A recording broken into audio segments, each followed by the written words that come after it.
was born in. Rocksteady Network's coming to you from Adelphia Studios here in Fitzroy, Melbourne, and joining me on the couch is Dave Larkin, Ezra Lee. How are you, gentlemen? Not too bad, there, Dick. You good? You good? Very well, thank you, sir. And thanks for, I guess, stopping mid-rehearsal. It's probably a bit of a break for you guys, but we're here to talk about the ultimate rock and roll jam session that you guys are involved with at the moment.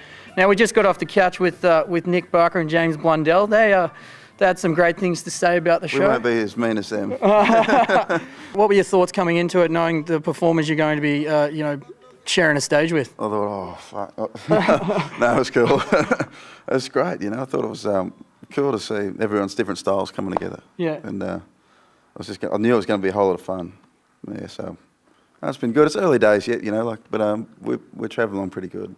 Were you aware that this wasn't going to be like a tribute show so much as you four guys getting together and just telling the story, or was that figured out once you got to first rehearsal? Definitely not a tribute, or we're definitely not impersonating anyone. It's just kind of a live.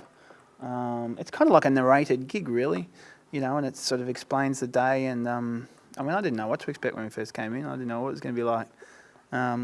But no, it's a really good, informative show, great fun, and it's a really great story, and it kind of goes into a bit about, the whole Sun Records legacy as well, and that's it. touches on that. We're not really actors, so we just want to play music, and that was the selling point for me, was just that we could come in and, play a few different songs. Like I got one song that I wrote in the play, and just we can do what we normally do, play music.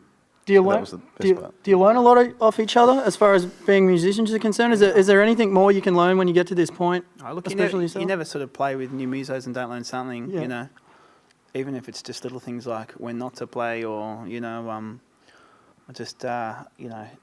playing with new guys, especially with a backline like Dave, Shane, and Shannon. It forces you to be, kind of play, kind of step up a little, I reckon, because it's it's pretty tidy, and it's it's good. It's a bit of a luxury, Well, we've never had I've never had a musical director, so I sort of was wondering about that. Like they're saying, "Oh, we'll play it like this," and I'm thinking, but that was cool. I wasn't too worried, and that's what I learned from this thing was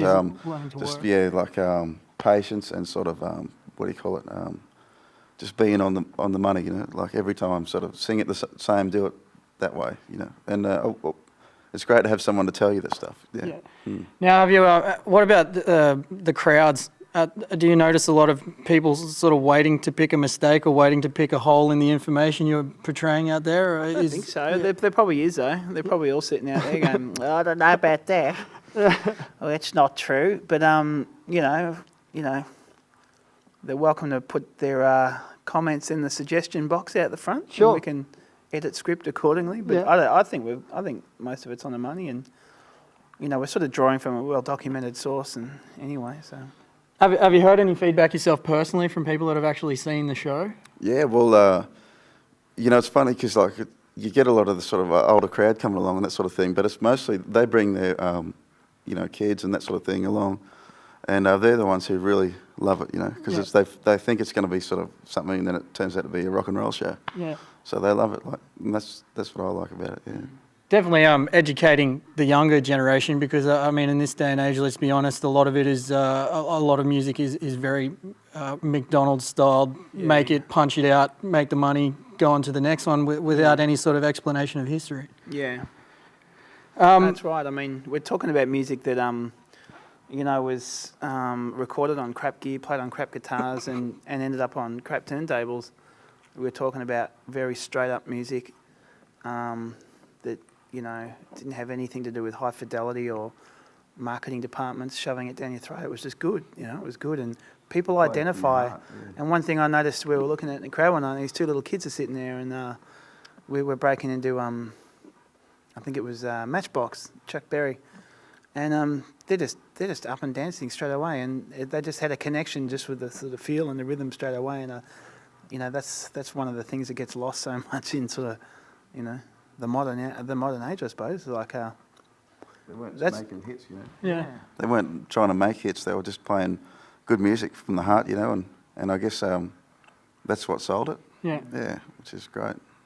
Now, working on the subject of the jam session itself, have you ever been in a situation yourself where you might have been in something similar, where you've just had a few artists around, or you've been in a recording studio where that's happened in your career? Oh man, I've been lucky enough to, share the stage with some good Australian talent over the years. Just impromptu as well, like. I don't know, want to reel everyone off, but there's been a few. Yeah, well, go for it. You got to reel it off. That's what you're here for. I got up on stage with Neil Finn one night, and I've been up on stage with Tim Rogers and Tex, and God, there's been many. I'm probably going to forget most of them. You'll remember them after the interview. That's right. That's right. But it's always sort of, it always sort of picks your game up when you get out of your sort of, the comfort asylum of your band, and you're actually sort of up there with other people, your contemporaries and people you admire and playing. It